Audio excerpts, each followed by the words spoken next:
Hi, ಎಲ್ಲರಿಗೂ ನಮಸ್ಕಾರ. Good morning.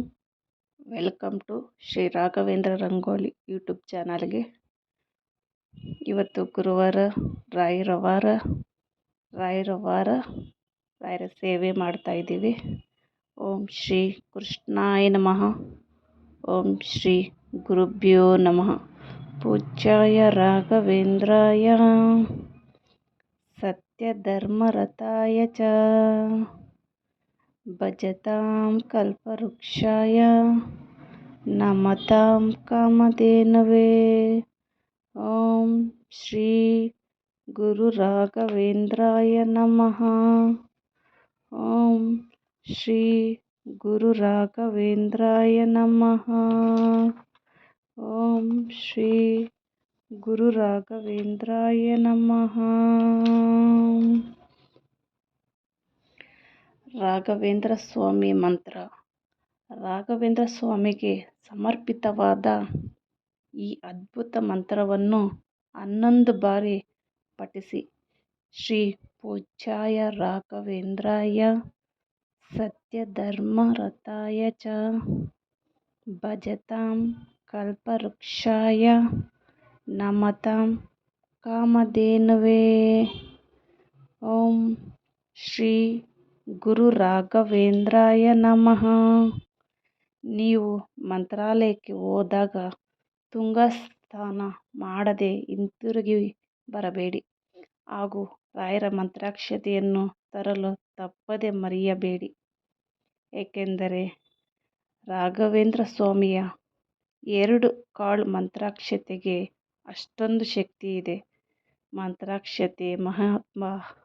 ಮಂತ್ರಾಕ್ಷತೆಗೆ ನಮ್ಮ ಆರೋಗ್ಯದ ಸಮಸ್ಯೆಗಳನ್ನು ದೂರ ಮಾಡುವ ಶಕ್ತಿ ಇರುವುದರಿಂದ ಅದನ್ನು ಜೀವಾಮೃತವೆಂದು ಕರೆಯಲಾಗುತ್ತದೆ.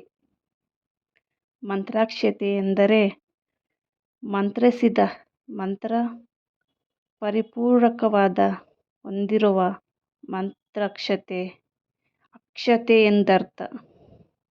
ಗುರುಗಳು ನೀಡುವ ಮಂತ್ರಾಕ್ಷತೆಯನ್ನು ಸುವರ್ಣ ಅಕ್ಷತೆ ಎಂದು ಕರೆಯುತ್ತೇವೆ.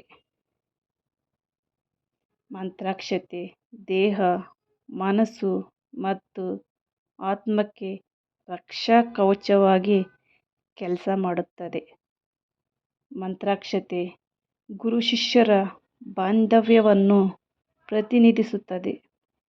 ಮಠಗಳಿಗೆ ಬಂದಿರುವ ಭಕ್ತರು ಆದರೆ ಶಿಷ್ಯರು ಮಂತ್ರಾಕ್ಷತೆ ಇಲ್ಲದೆ ಮಠದಿಂದ ಹೊರಗೆ ಹೋಗಲ್ಲ ಬಯಸುವುದಿಲ್ಲ. ಮಂತ್ರಾಕ್ಷತೆಗೆ ಅಷ್ಟೊಂದು ಮಹತ್ವ ಇದೆ. ಪ್ರತಿನಿತ್ಯ ಸ್ನಾನ ಮಾಡಿದ ಬಳಿಕ ಬಿಳಿ ಬಟ್ಟೆಯಲ್ಲಿ ಕಟ್ಟಿ ಇಟ್ಟಿರುವ ಮಂತ್ರಾಕ್ಷತೆಯಲ್ಲಿ 2 ಮಂತ್ರಾಕ್ಷತೆ ಕಾಳುಗಳನ್ನು ನಿಮ್ಮ ತಲೆಯ ಮೇಲೆ ಇಟ್ಟುಕೊಳ್ಳಿ. ಮಂತ್ರಾಕ್ಷತೆಯನ್ನು ಶೇಖರಣೆ ಮಾಡಿಕೊಳ್ಳುವುದರಿಂದ ತುಂಬ ಒಳ್ಳೆಯದು. ಈ ರೀತಿ ಮಂತ್ರಾಕ್ಷತೆಯನ್ನು ತಲೆಯ ಮೇಲೆ ಹಾಕಿಕೊಳ್ಳುವುದರಿಂದ ರಾಘವೇಂದ್ರ ಸ್ವಾಮಿಗಳ ಶ್ರೀರಕ್ಷೆ ಸದಾ ನಿಮ್ಮ ಮೇಲಿರುತ್ತದೆ. ಮಂತ್ರಾಕ್ಷತೆಯನ್ನು ಸರಿಯಾದ ರೀತಿಯಲ್ಲಿ ಬಳಸಿದಾಗ ಮಾತ್ರ ಎಲ್ಲ ಕೆಲಸಗಳಲ್ಲಿ ಜಯವಾಗುತ್ತದೆ. ಮಠಗಳಲ್ಲಿ ಕೊಟ್ಟಿರುವ ಮಂತ್ರಾಕ್ಷತೆ ಯಾವುದೇ ಕಾರಣಕ್ಕೂ ಬಿಸಾಡಬೇಡಿ. ತೆಗೆದುಕೊಂಡು ಬಂದು ಒಂದು ಬಿಳಿ ಬಟ್ಟೆಯಲ್ಲಿ ಕಟ್ಟಿಡಿ. ರಾಯರ ಮುಂದೆ ಇಟ್ಟು ಪೂಜೆ ಮಾಡಿ. ಯಾವುದೇ ಕಾರಣಕ್ಕೂ ಮಂತ್ರಾಕ್ಷತೆಯನ್ನು ಬಿಸಾಡಬೇಡಿ. ನಾವು ಹೊರಗಡೆ ಹೋಗುವಾಗ 2 ಮಂತ್ರಾಕ್ಷತೆ ಕಾಳುಗಳನ್ನು ನಮ್ಮ ತಲೆ ಮೇಲೆ ಹಾಕಿಕೊಂಡು ಹೋದರೆ ಎಲ್ಲ ಕೆಲಸನೂ ಜಯವಾಗುತ್ತದೆ. ಮಕ್ಕಳಿಗೆ ಹುಷಾರು ತಪ್ಪಿದಾಗ ರಾಯರನ್ನು ನೆನೆಸಿಕೊಂಡು ಆ 2 ಮಂತ್ರಾಕ್ಷತೆ ಕಾಳುಗಳನ್ನು ಮಕ್ಕಳ ಬಾಯಿಗೆ ಹಾಕಿದ್ರೂ ತುಂಬ ಒಳ್ಳೆಯದಾಗುತ್ತದೆ. ಮಂತ್ರಾಕ್ಷತೆಗೆ ಅಷ್ಟೊಂದು ಪವರ್ಫುಲ್. ಓಂ ಶ್ರೀ ಗುರು ರಾಘವೇಂದ್ರಾಯ ನಮಃ. ಓಂ ಶ್ರೀ ಗುರು ರಾಘವೇಂದ್ರಾಯ ನಮಃ. ಓಂ ಶ್ರೀ ಗುರು ರಾಘವೇಂದ್ರಾಯ ನಮಃ.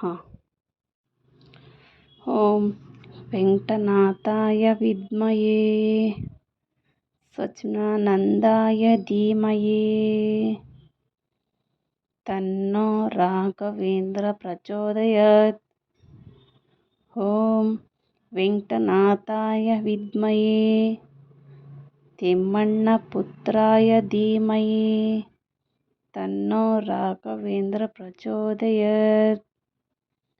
ಓಂ ಪ್ರಹ್ಲಾದಾಯ ವಿದ್ಮಹೇ ವ್ಯಾಸರಾಜಾಯ ವಿದ್ಮಹೇ ತನ್ನೋ ರಾಘವೇಂದ್ರ ಪ್ರಚೋದಯಾತ್. ಓಂ ಶ್ರೀ ಗುರು ರಾಘವೇಂದ್ರಾಯ ನಮಃ.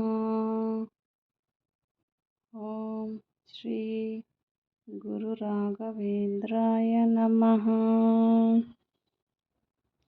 ಪ್ರತಿ ಬಾರಿ ನಾವು ಪೂಜೆ ಮಾಡುವಾಗ ರಾಘವೇಂದ್ರ ಸ್ವಾಮಿ ಗಾಯತ್ರಿ ಮಂತ್ರವನ್ನು ಹೇಳುವುದರಿಂದ ನಮ್ಮ ಪೂಜೆಗೊಂದು ಫಲ ಸಿಗುತ್ತದೆ. ನಾವು ಮಾಡಿರುವ ರಾಯರ ಸೇವೆಗೊಂದು ಅರ್ಥವಿರುತ್ತದೆ. ಗಾಯತ್ರಿ ಮಂತ್ರವ ಹೇಳಿಕೊಂಡು ರಾಯರ ಸೇವೆ ಮಾಡಿ. ಓಂ ಶ್ರೀ ರಾಘವೇಂದ್ರಾಯ ನಮಃ. ಓಂ ಶ್ರೀ ಗುರುಭ್ಯೋ ನಮಃ.